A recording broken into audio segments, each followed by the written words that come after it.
Esse é o título da mensagem de hoje. Quando o Evangelho entra na família. Amém? Acho que nós estamos precisando de um avivamento de consciência do que é o Evangelho. Porque o Evangelho é poder de Deus para a salvação de todo aquele que nele crê. Amém? E em Atos 10, nós temos um texto bastante precioso, que eu vou convidar você a ler atentamente comigo. Você já abriu? Vocês que estão em casa, por favor, também.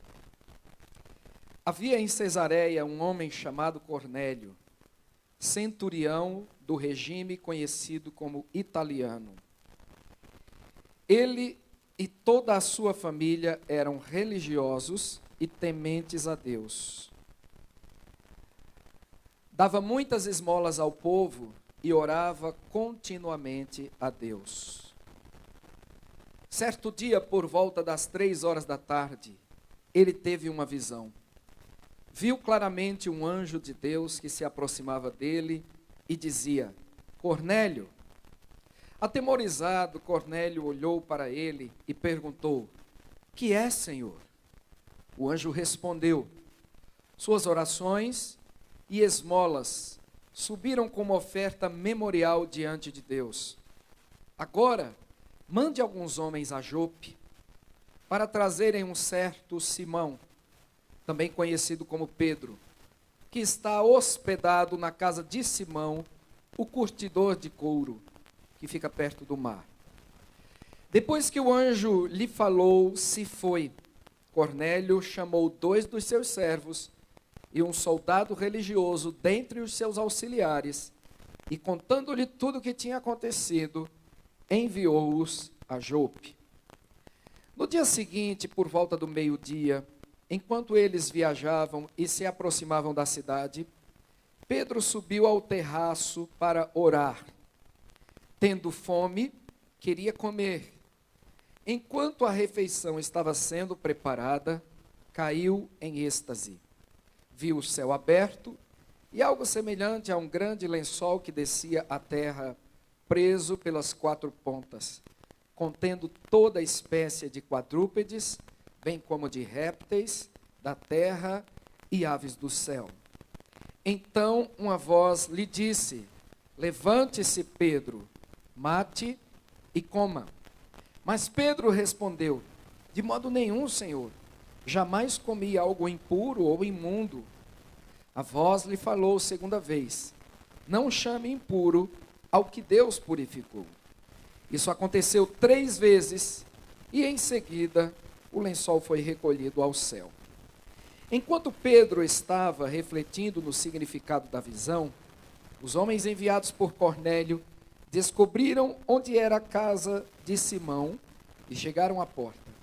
Chamando, perguntaram se ali estava hospedado Simão, conhecido como Pedro. Enquanto Pedro estava pensando na visão, o Espírito lhe disse: Simão, 3 homens estão procurando por você. Portanto, levante-se e desça. Não hesite em ir com eles, pois eu os enviei. Pedro desceu e disse aos homens: eu sou quem vocês estão procurando. Por que motivo vieram? Os homens responderam: viemos da parte do centurião Cornélio. Ele é um homem justo e temente a Deus, respeitado por todo o povo judeu. Um santo anjo lhe disse que o chamasse à sua casa, para que ele ouça o que você tem para dizer. Pedro os convidou a entrar e os hospedou. No dia seguinte, Pedro partiu com eles, e alguns dos irmãos de Jope o acompanharam. No outro dia, chegaram a Cesareia. Cornélio os esperava com seus parentes e amigos mais íntimos que tinha convidado. Quando Pedro ia entrando na casa, Cornélio dirigiu-se a ele e prostrou-se aos seus pés, adorando-o. Mas Pedro o fez levantar-se, dizendo: levante-se, eu sou homem como você. Conversando com ele, Pedro entrou e encontrou ali reunidas muitas pessoas. E lhes disse: vocês sabem muito bem que é contra a nossa lei um judeu associar-se a um gentio ou mesmo visitá-lo. Mas Deus me mostrou que eu não deveria chamar impuro ou imundo a homem nenhum. Por isso, quando fui procurado, vim sem qualquer objeção. Posso perguntar por que vocês me mandaram buscar? Cornélio respondeu: há 4 dias eu estava em minha casa orando a esta hora, às 3 horas da tarde. De repente colocou-se diante de mim um homem com roupas resplandecentes e disse: Cornélio, Deus ouviu a sua oração e lembrou-se de suas esmolas. Mande buscar em Jope a Simão chamado Pedro. Ele está hospedado na casa de Simão, curtidor de couro, que mora perto do mar. Assim mandei buscar-te imediatamente, e foi bom que tenhas vindo. Agora estamos todos aqui, na presença de Deus, para ouvir tudo o que o Senhor te mandou dizer-nos. Então Pedro começou a falar: agora percebo verdadeiramente que Deus não trata as pessoas com parcialidade, mas de todas as nações aceita que todo aquele que o teme e faz o que é justo. Vocês conhecem a mensagem enviada por Deus ao povo de Israel, que fala das boas novas de paz por meio de Jesus Cristo, Senhor de todos. Sabem o que aconteceu em toda a Judeia, começando na Galileia, depois do batismo que João pregou. E como Deus ungiu a Jesus de Nazaré com o Espírito Santo e poder, e como ele andou por toda parte fazendo o bem e curando a todos os oprimidos do diabo, porque Deus estava com ele. Nós somos testemunhas de tudo o que ele fez na terra dos judeus e em Jerusalém, onde o mataram, suspendendo-o no madeiro. Deus, porém, o ressuscitou no 3º dia e fez que ele fosse visto, não por todo o povo, mas por testemunhas que designara de antemão, por nós que comemos e bebemos com ele, depois que ressuscitou dos mortos. Ele nos mandou pregar ao povo e testemunhar que foi a ele que Deus constituiu juiz de vivos e de mortos. Todos os profetas dão testemunho dele, de que todo o que nele crê recebe o perdão dos pecados mediante o seu nome. Enquanto Pedro ainda estava falando estas palavras, o Espírito Santo desceu sobre todos os que ouviam a mensagem. Os judeus convertidos que vieram com Pedro ficaram admirados de que o dom do Espírito Santo fosse derramado até sobre os gentios, pois os ouviam falando em línguas e exaltando a Deus. A seguir, Pedro disse: pode alguém negar a água, impedindo que estes sejam batizados? Eles receberam o Espírito Santo como nós. Então ordenou que fossem batizados em nome de Jesus Cristo. Depois pediram que Pedro ficasse com eles alguns dias. Amados, que passagem sobrenatural, tremenda, poderosa, rica, cheia de mensagens para nós. Eu quero introduzir dizendo, amados, que o capítulo 10 desse livro de Atos dos Apóstolos é um dos capítulos mais importantes do Novo Testamento. É um dos capítulos mais importantes, não só do livro de Atos, mas de todo o Novo Testamento. Por quê? Relata como o Evangelho chegou aos gentios. Nós sabemos que Deus envia o seu Filho, João 3,16, porque Deus amou o mundo de tal maneira que deu seu Filho unigênito, para que todo aquele que nele crê, não pereça, mas tenha vida eterna. Só que esse Filho unigênito nasceu no meio de um povo, sim? Do povo de Israel, do povo judeu. Esse Filho unigênito de Deus tinha se feito carne para estar no meio de um povo, o povo de Israel, e para pregar a esse povo prioritariamente. Só que a salvação não seria somente para o povo de Israel, mas para todo mundo. Amém? Para todas as nações. Só que, percebam que coisa extraordinária. Entre o dia de Pentecostes, que está em Atos 2, e Atos no capítulo 10, passaram-se cerca de 10 anos. E eu gostaria que você lembrasse comigo as palavras de Jesus acerca da grande comissão lá em Mateus 28. Se você souber, fale comigo. Jesus disse o quê? Ide por todas as nações e fazei discípulos de todas as nações, batizando-os em nome do Pai, do Filho e do Espírito Santo. Jesus já tinha dito que era para fazer discípulos de todas as nações, amém? E lá em Atos, no capítulo 1, Jesus diz o quê? Vocês serão minhas testemunhas, vamos lá, diga comigo, tanto em Jerusalém, como em toda a Judeia e Samaria, e até, vamos irmão, até os confins da terra. Vejam, em Atos 2, preste atenção, os discípulos pregam em Jerusalém. Vocês serão minhas testemunhas em Jerusalém. Em Atos 2, os discípulos pregam em Jerusalém. Estoura uma grande perseguição à igreja que está em Jerusalém. E eles começam a migrar para outros lugares. E Jerusalém está na região da Judeia. Então eles atingem a Judeia. E eu quero lhes dizer, algumas vezes que Deus quis multiplicar e espalhar a igreja, foi por meio de perseguição. Eles se espalham para a Judeia. E em Atos, no capítulo 8, nós vamos ver que eles chegaram em Samaria. Vejam, Jesus tinha dito que vocês serão minhas testemunhas em Jerusalém, em toda a Judeia e Samaria, e depois o quê? Até os confins da terra. Somente em Atos 10 é que Pedro chega aos confins da terra, através da conversão de Cornélio, que era um gentio, não era da linhagem de Israel.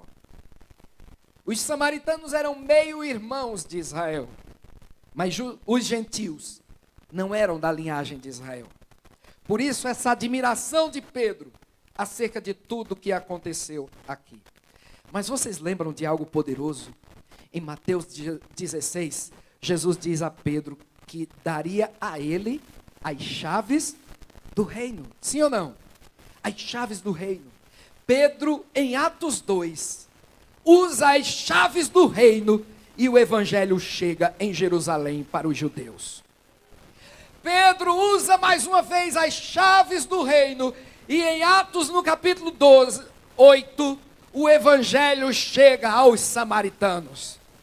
Pedro mais uma vez usa as chaves do reino e agora o evangelho chega aos gentios, ali na casa de Cornélio.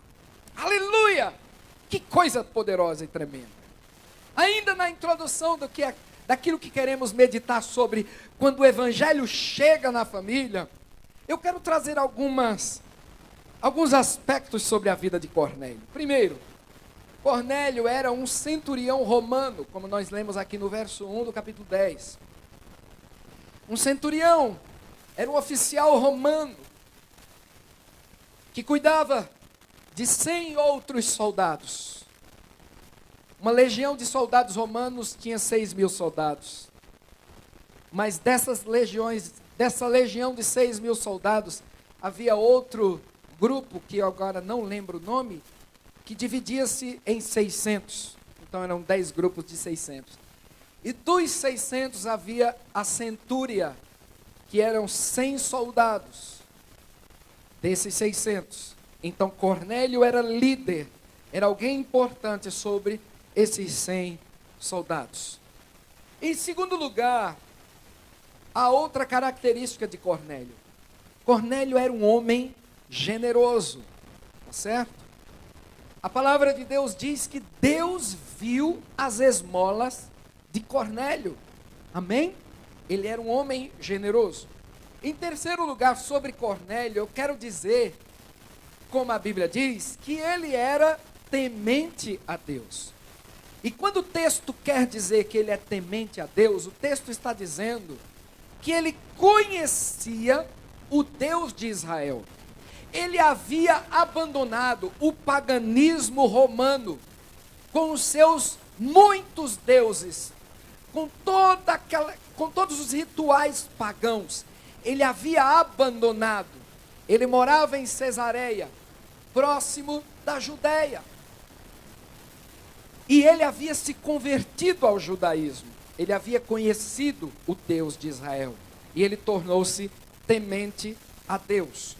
Em quarto lugar, eu também quero dizer, destacando o que o texto diz. Cornélio era um homem de oração. Sim, Cornélio era um homem de oração. O anjo vem a ele e diz: as tuas orações foram ouvidas, estão como memorial diante de Deus. Em quinto lugar, eu quero destacar que Cornélio era um bom líder da sua família, era um bom líder profissional e um bom líder, um bom amigo na sociedade. Ele tinha amigos íntimos, ele convivia com esse povo. Por quê? Ele influencia a família para ouvir o evangelho, ele influencia seus soldados para ouvirem o evangelho, portanto ele se torna uma influência na sua casa, no seu trabalho e na sociedade. Que homem especial é Cornélio. Em sétimo e último lugar, ainda na introdução, eu quero dizer que Cornélio era um homem disposto a agradar a Deus. Amém? Você vê que Cornélio não conhece ainda o evangelho, mas ele tem todas essas características de um pecador buscando a salvação. Amém, queridos? Diante de todas essas características de Cornélio, amados, nós temos muitas lições para tirar desse texto. Para a nossa vida e para a nossa consciência cristã da importância do evangelho entrar numa família. Amém? Receba de todo o coração. A primeira coisa que eu quero falar, queridos, nesse contexto da verdade da palavra de Deus, a primeira coisa que eu quero dizer é que ser religioso não salva. Para a gente, às vezes, parece muito claro. Essa verdade parece muito clara. Mas é necessário que ela seja viva em nosso coração. Sabe por quê, queridos? Se essa verdade não for viva em nosso coração, se essa convicção não for contundente dentro do nosso coração, a gente vai achar desnecessário pregar o evangelho às outras pessoas. A gente vai olhar para as outras famílias e até mesmo para a nossa e dizer: tá tão bom. Não, essa pessoa não conhece Jesus, mas é tão honesta, é tão boa, é tão educada, é tão sensível, é tão amorosa, é tão humana. A gente não ouve isso às vezes? E é verdade. Há pessoas maravilhosas, com uma ética, com uma moral, com um comportamento maravilhoso. A semelhança de Cornélio. Cornélio conhecia o judaísmo. Cornélio era um homem bom, era generoso, dava esmola, orava, mas não conhecia o evangelho. E somente o evangelho aponta o caminho de volta para Deus. Amados, quando o evangelho entra numa família, as pessoas conhecem o verdadeiro Deus através de Jesus Cristo de Nazaré. Conhecem a salvação. Então Cornélio, mesmo com seu ótimo testemunho, não conhecia o evangelho. E deixa eu dizer uma coisa para vocês. E eu estou com meu coração assim, constrangido com o amor de Deus nesta manhã. Né? Meu sonho de consumo era ter o temperamento do Marcos, né, para pregar. mas meu coração estremece diante da grandeza e do poder do Evangelho. Eu preciso dizer aos irmãos, a sinceridade das pessoas em si não salva. Em nenhum outro há salvação, porque debaixo dos céus nenhum outro nome há dado entre os homens pelo qual importa que sejamos salvos. É necessário que o Evangelho integral entre na família. Veja o verso 43. Pedro diz a Cornélio: todos os profetas dão testemunho dele, de que todo que nele crê recebe o perdão dos pecados mediante o seu nome. Amados, a salvação só se alcança pela consciência da fé viva no coração, que faz a pessoa aceitar, receber e reconhecer que nasceu em pecado, separado de Deus, e somente o sacrifício de Jesus Cristo, que foi em seu lugar, o reconcilia com Deus. É necessário que nós ministremos esta palavra na nossa casa e aos outros. E você pode até me dizer, mas a minha casa já conhece Jesus. Queridos, o Evangelho é ilimitadamente grande e profundo, e a nossa família precisa viver mergulhada no Evangelho. Você diz amém? Outro aspecto que quero trazer dessa mensagem, em segundo lugar, é que o Evangelho chega e ele rompe preconceitos. Você pode repetir isso comigo? O Evangelho chega e rompe os preconceitos. Como que estava Pedro? Todo reticente. Era um judeu convertido. Era proibido pela lei de Moisés de sentar, de comer, de conviver com gentios. Você vai lembrar que lá, quando Paulo escreve aos Gálatas, você pode ver isso depois, no capítulo 2, Paulo tem uma grande discussão com Pedro. Isso não fez Paulo ser menos Paulo e Pedro ser menos Pedro. Como eu disse no domingo passado, a Bíblia não esconde o pecado dos homens de Deus, não é verdade? E Paulo deu uma brigada grande com Pedro. Se fosse na minha terra, ia dizer que tinha sido um arranca-rabo. Por quê? Pedro estava entre os Gálatas, comendo com Gálatas gentios, não eram da linhagem de Israel, e Pedrão estava lá comendo, e churrasco, e massas, glória a Deus, tudo na paz. Quando chegaram outros judeus convertidos de Jerusalém, o que é que Pedrão fez? Se separou, não comeu mais com eles, para não ser reclamado, ser chamado a atenção pelos outros judeus convertidos. E Paulo confronta a hipocrisia de Pedro. E aqui, se vocês perceberam, Pedro estava hospedado na casa de quem? De Simão, o curtidor. O curtidor é aquele que trabalha com couro, então ele matava animais. E trabalhava com couro de animais. E aquele que matava, tocava num corpo morto, ficava cerimonialmente impuro, pela lei de Moisés. Então Pedro já estava quebrando alguma barreira, ao ficar hospedado na casa de Simão, o curtidor. E eu quero lhes dizer, queridos, no domingo passado eu soltei uma frase que é uma convicção que tem borbulhado no meu coração, que o Evangelho é o projeto social mais poderoso e mais importante de todo o planeta Terra. Porque ele toca o homem na sua integralidade.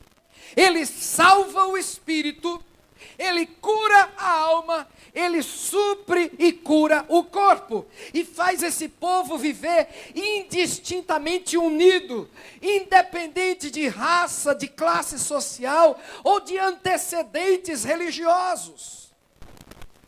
É necessário que a igreja se aprofunde, abrace e viva o Evangelho de Jesus Cristo.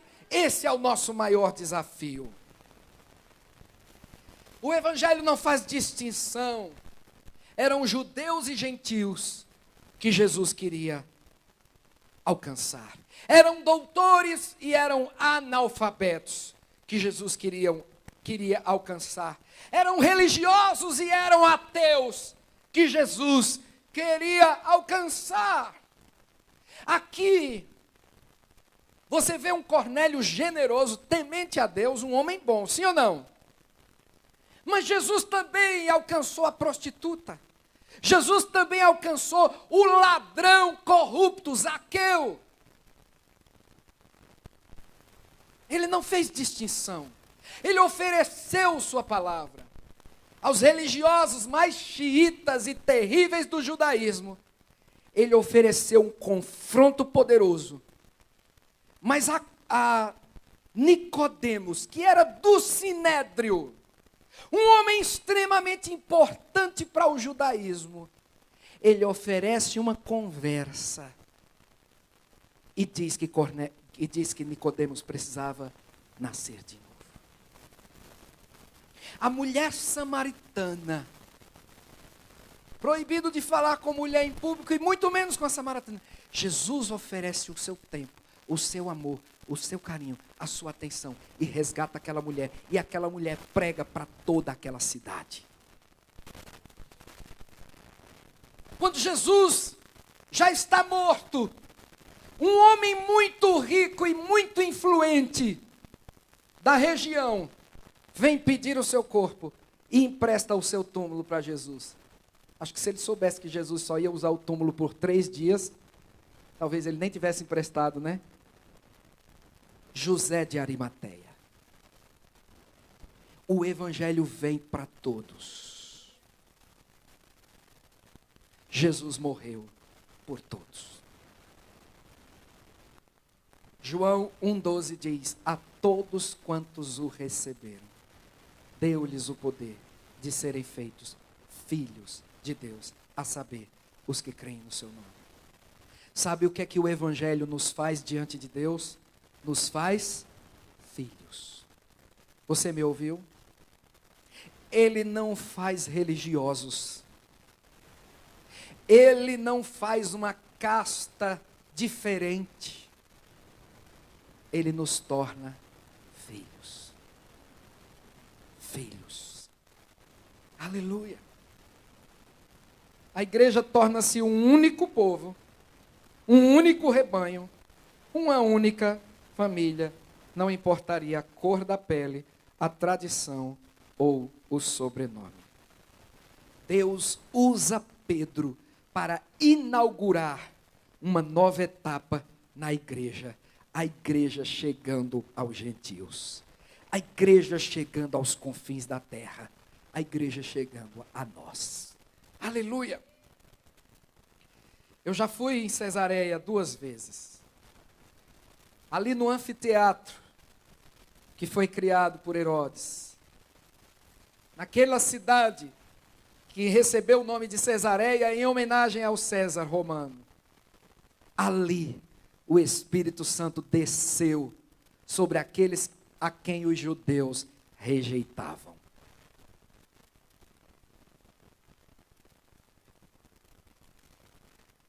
Deixa eu dizer uma coisa para vocês. Deus não vai parar no preconceito de ninguém. Ele vai salvar todo mundo que Ele quer salvar. Através do Evangelho. Em terceiro lugar, eu quero dizer isso em alto e bom som. A pregação do Evangelho é tarefa da igreja. Você pode repetir comigo? Uma água, por favor. A pregação do Evangelho é tarefa da igreja. Ô queridos, vamos lá. Quando Deus respondeu à oração de Cornélio, quem foi que Cornélio viu? Quem? Um anjo. E o que foi que o anjo disse? Obrigado. foi que o anjo disse: Cornélio, sua oração foi ouvida e suas esmolas foram recebidas diante de Deus. Agora, manda chamar um homem chamado Simão, conhecido como Pedro. Ele tem uma palavra de Deus para você. Perceba e receba. Deus não comissionou os anjos para pregarem o evangelho. Ele comissionou a igreja. Senão o anjo teria chegado e... Ô irmão, queria uma pregação melhor do que a pregação do anjo? Não é? Mas ele comissionou a igreja a pregar o evangelho. E eu tenho falado, com todo respeito, carinho, nessa geração, e aqui não é indireta para ninguém, isso aqui é uma meditação para todos nós. Vamos valorizar a igreja de Jesus Cristo.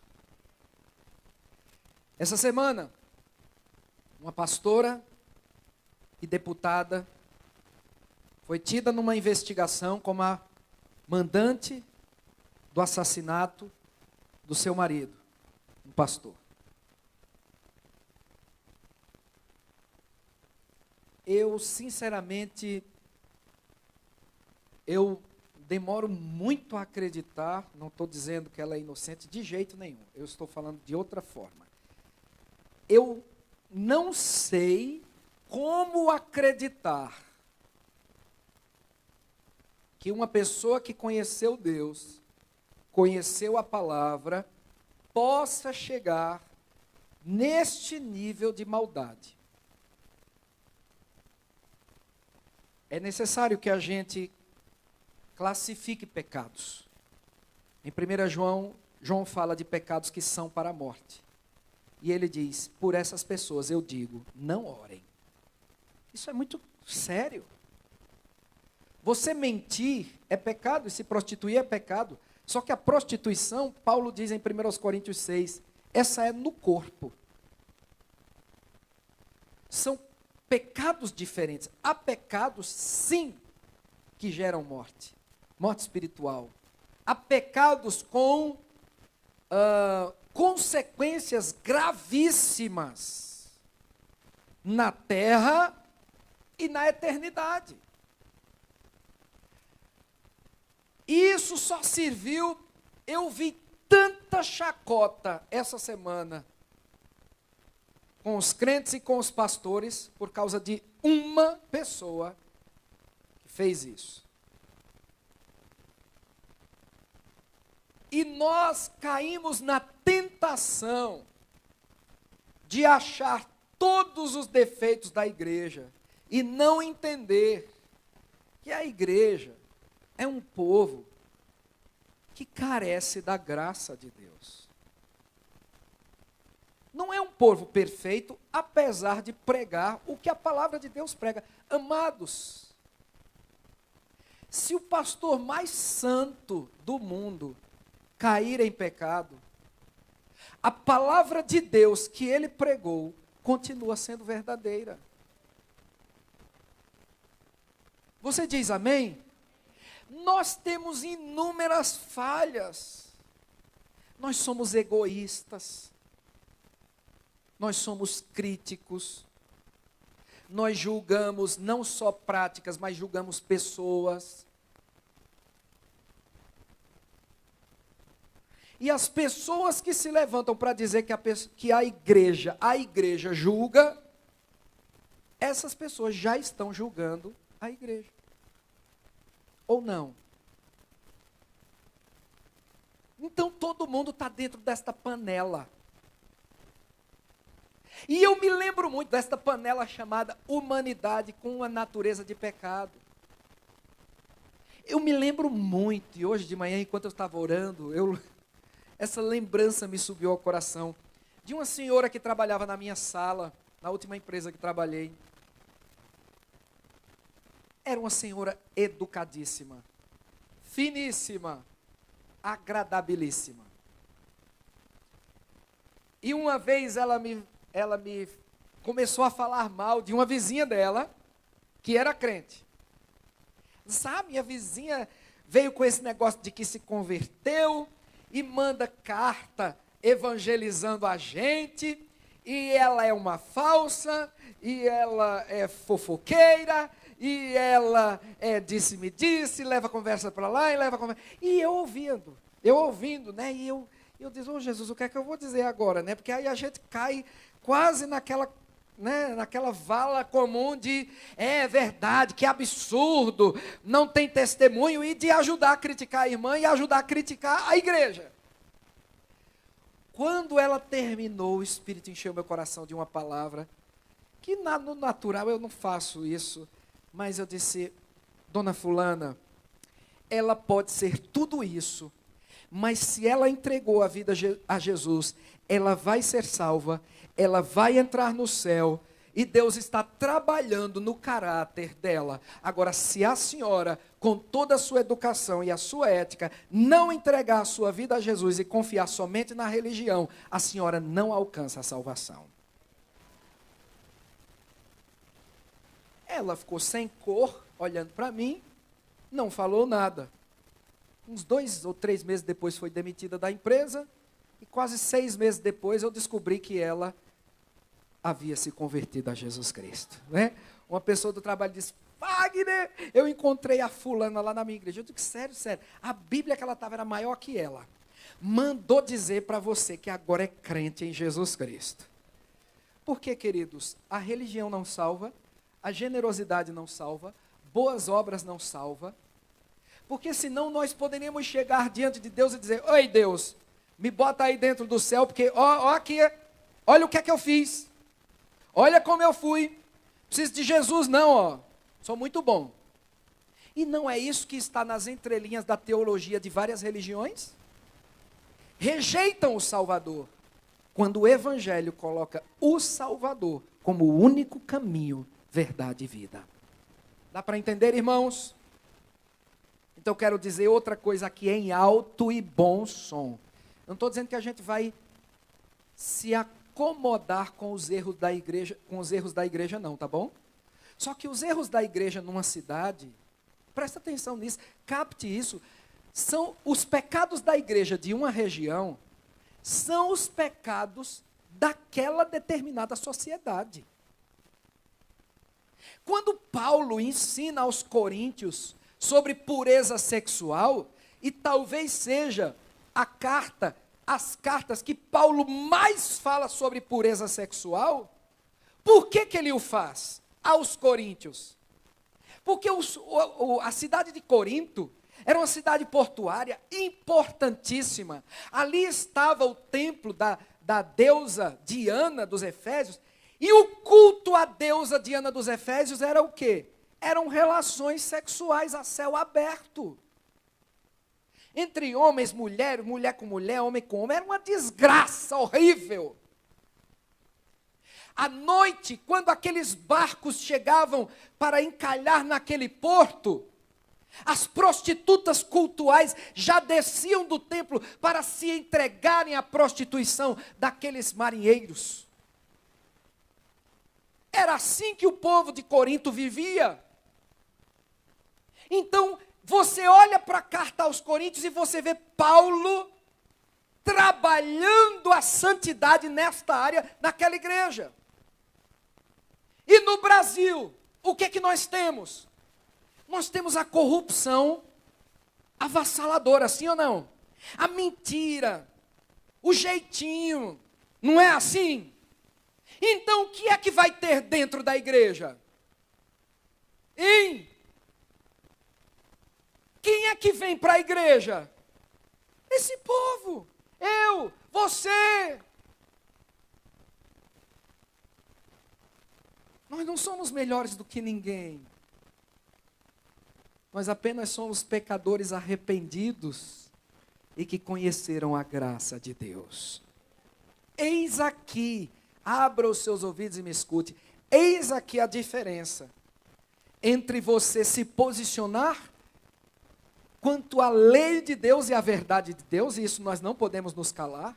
Só que enquanto nós proclamamos o que é pecado, concordando com a Bíblia, Nós não estamos julgando o mundo, em essência, porque podemos fazer os dois. Mas estamos condenando práticas que a palavra de Deus condena. E é possível que ao condená-las, em algum momento, nós mesmos não sejamos exemplo da santidade e da verdade da palavra de Deus. Entendem? Eu prego e sou consciente sobre amar os irmãos, amar o próximo. Mas será que em algum momento na minha vida eu deixei de amar o meu próximo? Claro. Em algum momento da minha vida o egoísmo falou mais alto. Em algum momento da minha vida eu não dei a outra face para quem me feriu no passado. Não, eu não dei. Eu me reservei. Eu cuidei primeiro de mim. Eu esqueci o outro. Eu mandei o outro se fritar para salvar minha pele. Quem nunca? Isso não quer dizer que eu não tenha a consciência de amar o meu próximo. E que em algum momento eu tenho que obedecer esse mandamento. O único método de Deus para o mundo é a igreja. Só um aleluia. Eu sei, isso é mais profundo de entender. O único método de Deus para o mundo é a igreja. Jesus não disse que ia fazer outra coisa. Ele disse, eu vou edificar a minha igreja. As portas do inferno não prevalecerão contra ela. Valorizem a igreja. Igreja gente, igreja povo, não a denominação. Esses dias eu coloquei lá um texto lá no meu Facebook, porque eu ainda quero estar lá para dizer alguma coisa, para abençoar, não para entrar em discussão com ninguém, que eu odeio isso. Odeio. Falar da igreja, as pessoas não entendem, as pessoas pensam que é instituição. Igreja é todo aquele que nasceu de novo, que teve os seus pecados lavados no sangue de Jesus, não por merecimento, mas pela graça.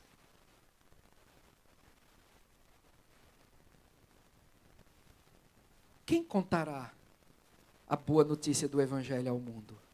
A igreja. A igreja. A igreja é insubstituível.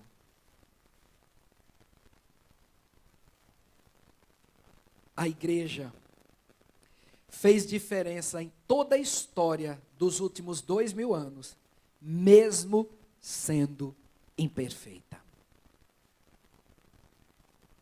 Eu não posso falar a mesma coisa da instituição igreja, histórica. Mas das pessoas, igreja, eu posso falar. Estas pessoas foram sal da terra e foram luz do mundo. Em quarto lugar, eu quero dizer que o evangelho que deve entrar na família é o evangelho verdadeiro, centrado em Jesus, centrado na sua obra. Vamos ler alguns versos para a gente caminhar para o fim. Veja o verso 38, o que é que Pedro diz. E, irmãos, imagina a emoção de Pedro, hein? De chegar naquela casa. Estava a família de Cornélio, parentes de Cornélio e amigos íntimos de Cornélio. Todos estavam lá, prontos para ouvir o evangelho. Que coisa linda. O Espírito convence Pedro de ir lá. Pedro não iria naturalmente.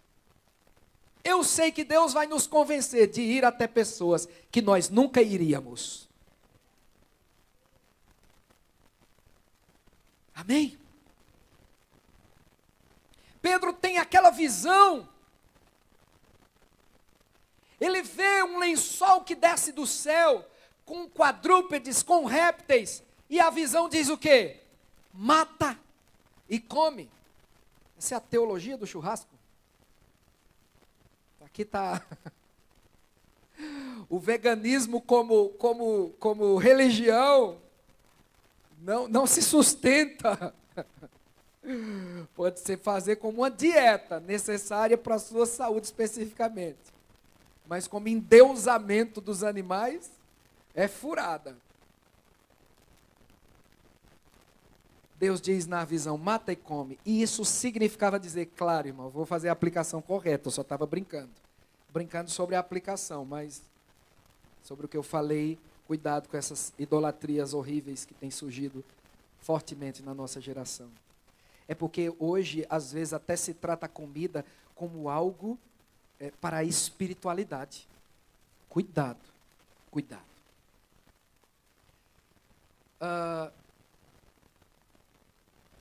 O Espírito diz a Pedro, a visão, Deus usa aquela visão e diz a Pedro, Pedro, não considere impuro o que Deus purificou.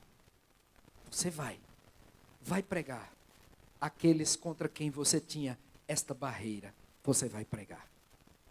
Alguém às vezes me pergunta, pastor, e se chegar na igreja assim? E se chegar na igreja assado? E se chegar na igreja alguém assim, assim, assim? Queridos, a igreja está aberta para todos. Nem todos aceitam a pregação da igreja. Mas a igreja está aberta para todos. Todos. O evangelho toca a todos. A todos. E Pedro diz no verso 38, como Deus ungiu a Jesus de Nazaré com o Espírito Santo e poder, e como ele andou por toda parte fazendo bem, e curando a todos os oprimidos pelo diabo, porque Deus estava com ele. Ô irmãos, como eu não pedi hoje, olha aqui para mim, por favor. Vamos pensar em Jesus. Como é que Jesus viveu? O que é que Jesus fez? Aí a gente vai descobrir como é que a gente tem que viver. E o que é que a gente tem que fazer.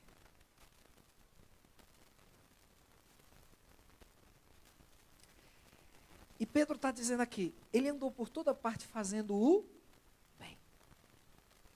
Só que a nossa sociedade tenta interpretar esse bem simplesmente como boas coisas para pessoas. E a Bíblia está dizendo que Jesus andou por toda parte fazendo o bem, chamando o povo a se arrepender e voltar-se para Deus. Expulsando demônios, curando enfermidades. Sim ou não? Pregando o evangelho do reino, chamando o povo a se voltar para Deus. Falando de céu e falando de inferno. Se você fizer um estudo mais acurado, só por curiosidade, você vai ver que Jesus falou mais do inferno do que do céu. Porque o céu já estava implícito na sua mensagem de reino. Estou falando de falar nos seus discursos registrados nos evangelhos. Jesus não omitiu a verdade de Deus aos homens para agradá-los. Vocês lembram? Prestem atenção. Com tudo isso, queridos, eu não estou ensinando ninguém a odiar o que se faz hoje na sociedade. Eu estou ensinando você a discernir para você oferecer o evangelho verdadeiro.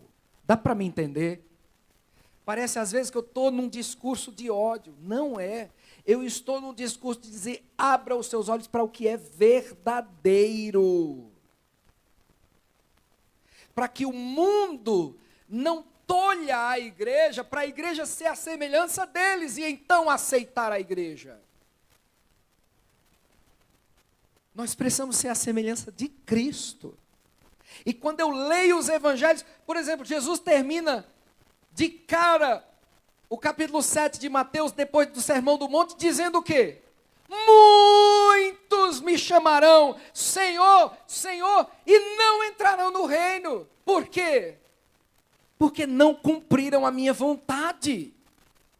Aí eu vou abrir a boca e dizer para o mundo, não, Deus lhe aceita de todo jeito. Nós podemos vir a Deus de qualquer jeito. Criminoso, prostituto, drogado, corrupto, ladrão, orgulhoso, religioso, transexual, o que quiser. Só que ao se encontrar com Jesus e com a palavra, Jesus diz: quer ser meu discípulo? Quer me seguir? Tome a sua cruz e siga-me. E a pessoa vai dizer: mas eu não tenho força em mim mesmo. E Jesus vai dizer: a minha graça vai te ajudar. Tem gente que vai viver entre pecar e se acertar, pecar, se acertar, pecar, se acertar, e está ali, buscando a Deus. Às vezes vai ter uma área muito fraca da vida, mas a intenção do Espírito Santo vai ser sempre fortalecer aquela pessoa. E sabe qual será o segredo? Ela sempre confiar na graça de Deus e buscar santificar-se na presença do Senhor. Mas o Evangelho é exigente. O Evangelho é exigente. O bem que Jesus fez foi libertando e falando a verdade. O que eu ia dizer? Lembram-se quando Jesus faz aquela primeira multiplicação de 5 pães e 2 peixinhos? E o povo fica atrás de Jesus. E num determinado ponto Jesus diz o que ao povo? Vocês estão me seguindo pelo pão que perece. Foi ou não foi? O que ele queria fazer com isso? Ele queria dizer: eu multipliquei pães e peixes, mas vocês precisam conhecer o pão vivo que desceu do céu.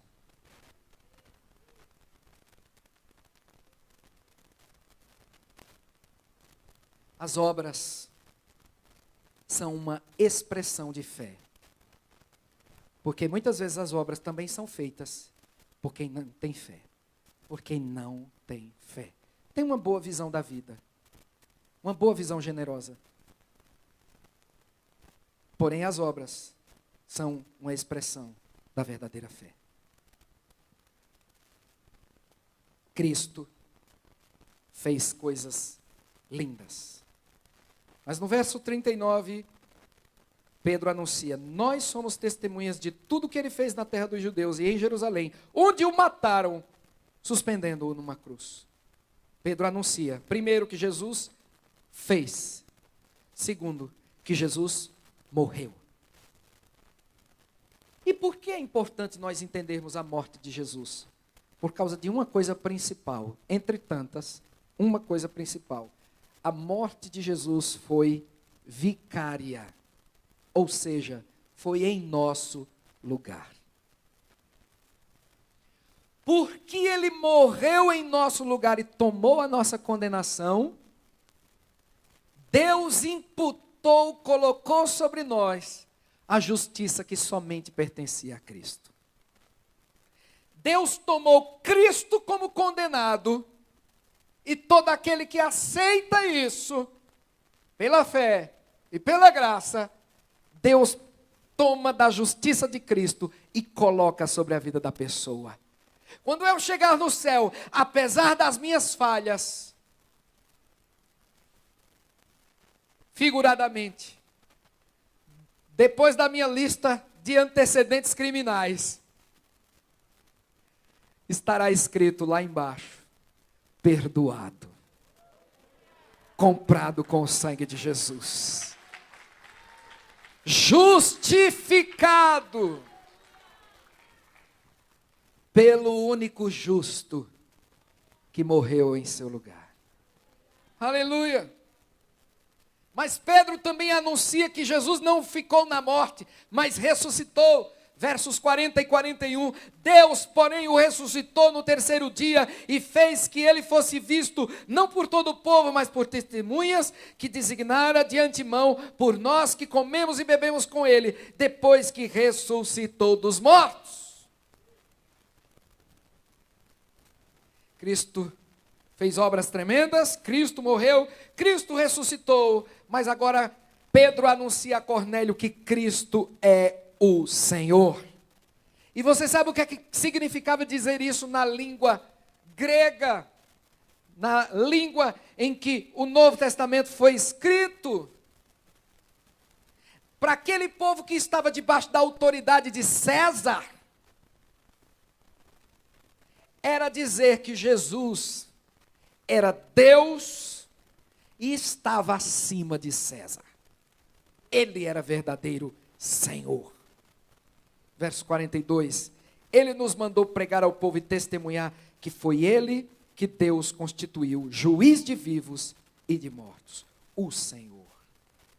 E ainda diz que Jesus salva e redime todo aquele que crê, como nós já lemos no verso 23. E amados, em quinto e último lugar, nós vemos que Cornélio, sua casa, seus amigos, recebeu o Evangelho e recebeu o Espírito e foram batizados nas águas para selar sua entrada na igreja do Senhor.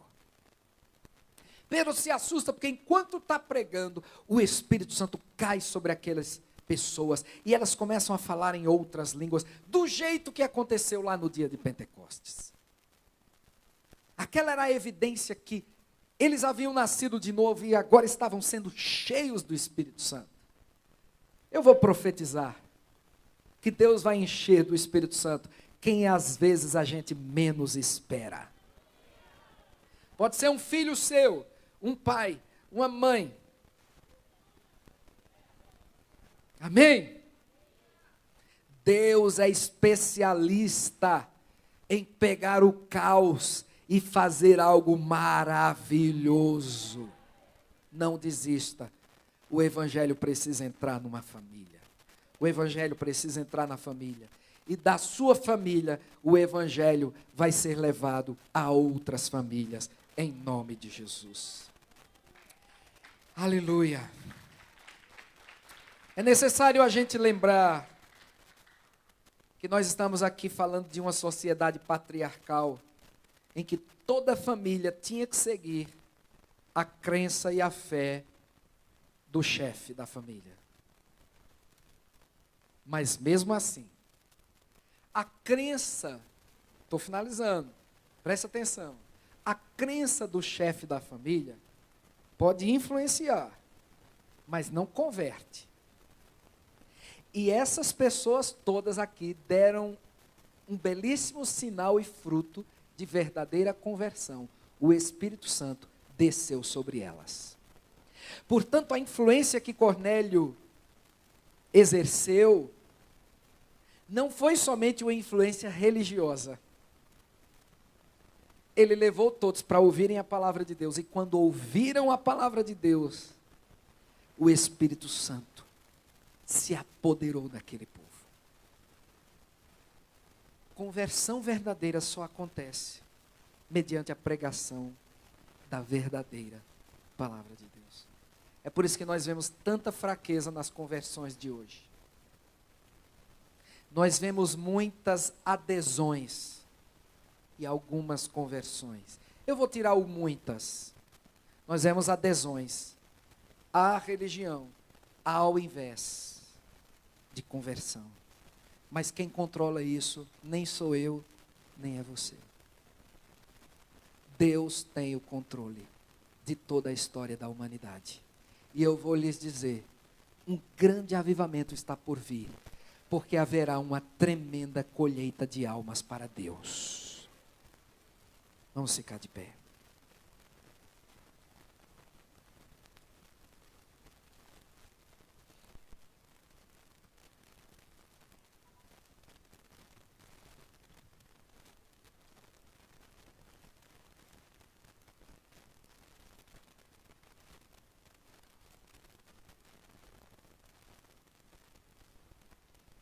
Vamos cantar, todo joelho dobrará, toda língua confessará.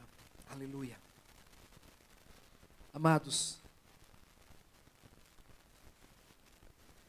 preste aqui atenção. Alguém poderia dizer, não mexam na cultura de Cornélio. Não mexam na crença de Cornélio. Não mexam no histórico de Cornélio. Deixa ele quieto. É um desrespeito à fé dele.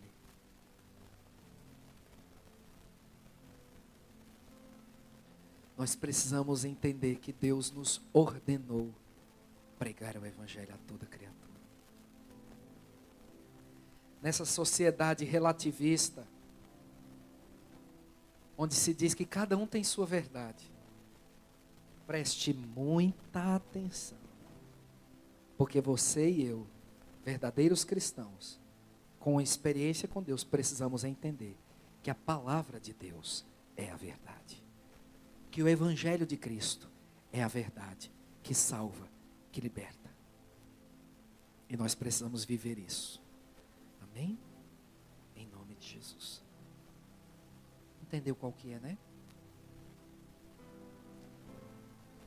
Tenha esperança do Evangelho provocar mudanças na sua casa. Ô pastor, ok, eu já conheço o Evangelho. Irmãos, deixa eu dizer uma coisa. Eu conheço o Evangelho que me salvou. Eu vivi 16 anos na igreja evangélica, ouvindo o pastor, ouvindo os meus pais, gostava da igreja, amava a Deus, mas eu lembro, inconfundivelmente, eu lembro, daquele dia, 4 de janeiro de 1998, quando eu senti que a minha vida foi tocada pelo Espírito Santo. Eu disse várias vezes em testemunhos que eu nasci de novo naquele dia. Eu não sei realmente se eu só nasci naquele dia ou se eu nasci de novo antes. E naquele dia houve um enchimento do Espírito Santo na minha vida. Eu só sei que eu sou outra pessoa daquele dia para cá. Isso faz 22 anos.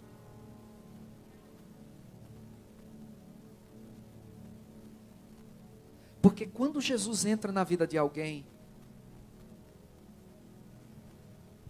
não é para fazer dessa pessoa simplesmente muito ética, muito boa. É para, primeiramente, salvá-la. Há pessoas que serão salvas, mas não conhecerão a palavra de Deus a ponto de terem o seu caráter drasticamente modificado. Isso acontece. E eu lamento muito.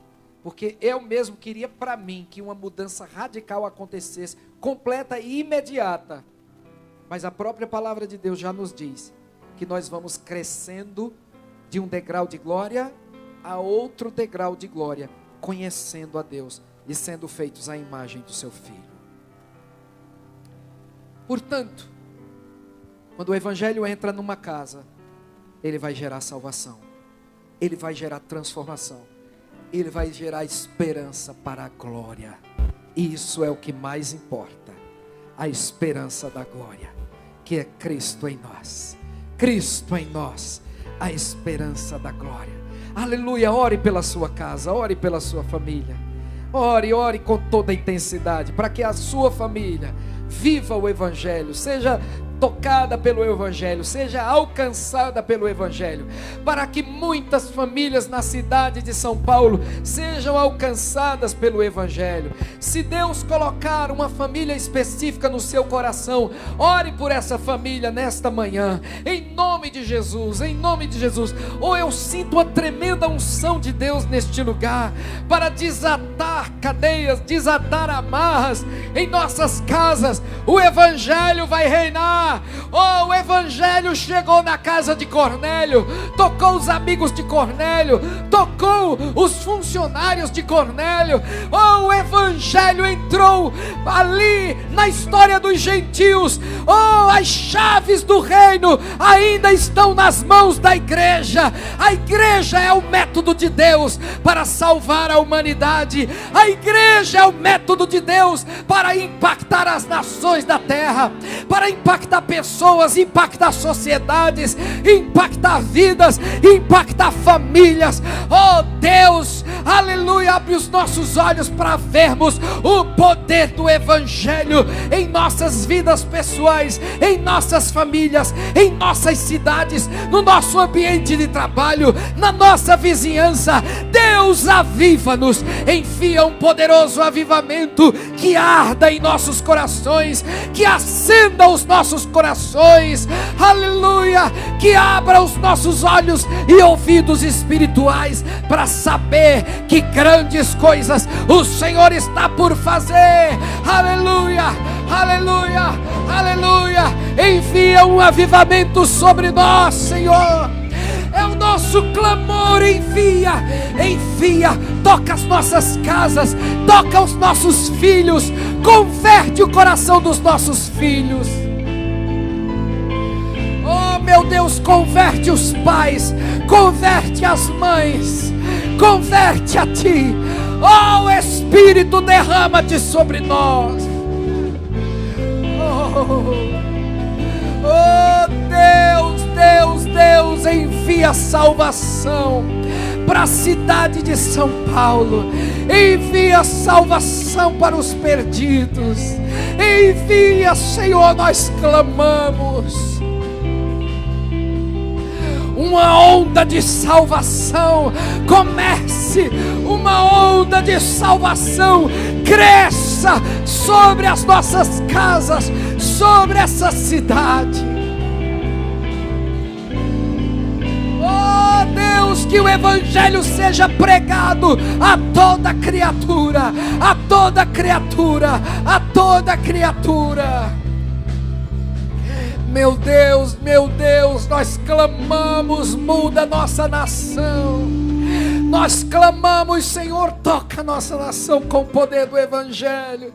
Ou se você puder levantar as suas mãos e mover suas mãos para todas as direções, pedindo que Deus toque a nossa nação com o poder do Evangelho de Jesus Cristo.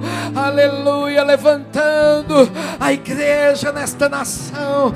Não é um povo perfeito, mas é um povo salvo, um povo redimido, um povo que carrega o poder da palavra de Deus em seus lábios e em seus corações. Aviva a tua obra, aviva a tua obra, meu Deus, aviva a tua igreja, aviva a tua igreja.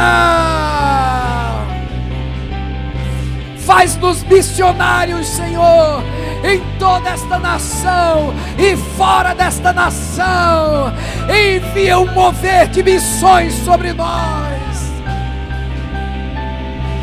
Ora calabachara larabahas.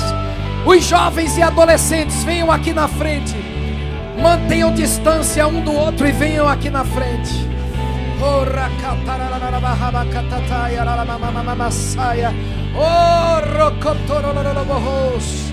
Erebelebelebekandarababahas kadamanaya. Ore katarararabahas shandarababahas kadamamahas. Reketerialababakoro lobotos senerebahaya. Oh, queridos jovens, no bom sentido, no sentido espiritual, eu tenho sentido um peso muito grande por vocês, jovens e adolescentes. Eu oro nesta manhã para que o Espírito do Senhor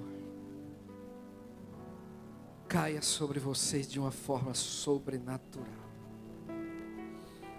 e que a experiência de cada um de vocês se torne cada dia mais real.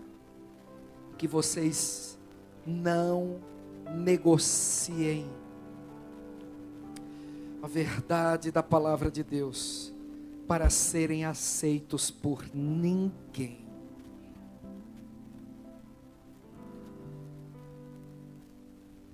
Que a gente não negocie a verdade de Deus para ser aceito por ninguém.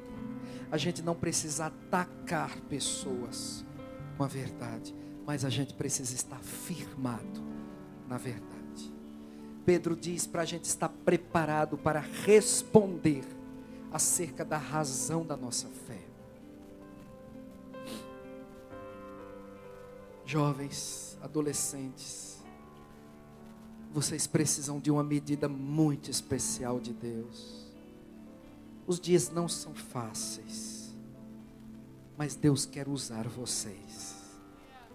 Nós não estamos nas universidades como vocês estão. Nós não estamos nos colégios como vocês estão. Nós não estamos nos ambientes de trabalho que vocês estão. Mas é suficiente que vocês estejam. Porque Deus quer usar vocês. Amada igreja, vamos plantar um tempo de oração profética sobre os nossos jovens. Vamos? Eu gostaria que você levantasse as suas mãos sobre esses jovens. Aleluia. Quem está em casa, ore por esses jovens, ore pelos jovens da nossa igreja. Meu Deus, eu oro por essa juventude tão linda, Senhor. Diante dos teus olhos. Oh Deus, esses jovens tão preciosos aos teus olhos. Tão amados por nós, Senhor. Deus, fortaleça eles. Na verdade, a tua palavra é a verdade. Eu oro por eles, Senhor, como Jesus orou pelos seus discípulos. Eu não oro para que o Senhor os tires do mundo, mas que o Senhor os guarde do mal. E santifica-os na verdade, a tua palavra é a verdade. Meu Deus, que a tua verdade, a tua santidade, a tua presença, o teu poder arda em seus corações. Oh Deus, que eles tenham uma experiência contigo, com Jesus Cristo, com o Evangelho, com o poder do Espírito Santo. Uma experiência que eles possam dizer: eu não posso mais voltar atrás. É impossível voltar atrás, é impossível desistir, é impossível largar mão disso aqui que eu recebi em Cristo.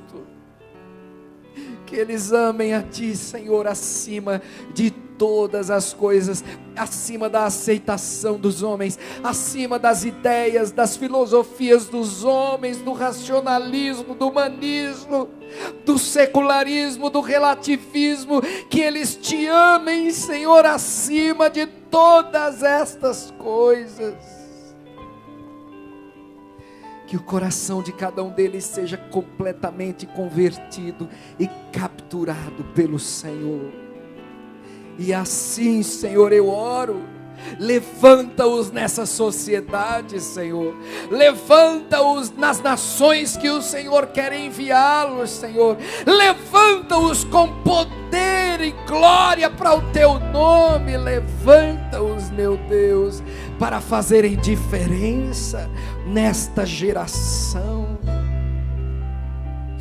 Oh Espírito, unge a vida de cada um deles com poder, como Tu ungiste a Jesus de Nazaré, com o Espírito Santo e com poder. Aleluia. Eu oro em nome de Jesus. Aleluia, aleluia, aleluia. Aleluia. Continuemos orando pelas nossas crianças, pelos nossos jovens, pelos nossos adolescentes. É o Evangelho que vai fazer diferença. Obrigado, queridos. Aleluia. Vamos cantar. Aleluia, aleluia, aleluia. Todo ser que vive, vamos cantar essa canção antes de finalizar, em nome de Jesus. Senhor. Toda criatura se derrama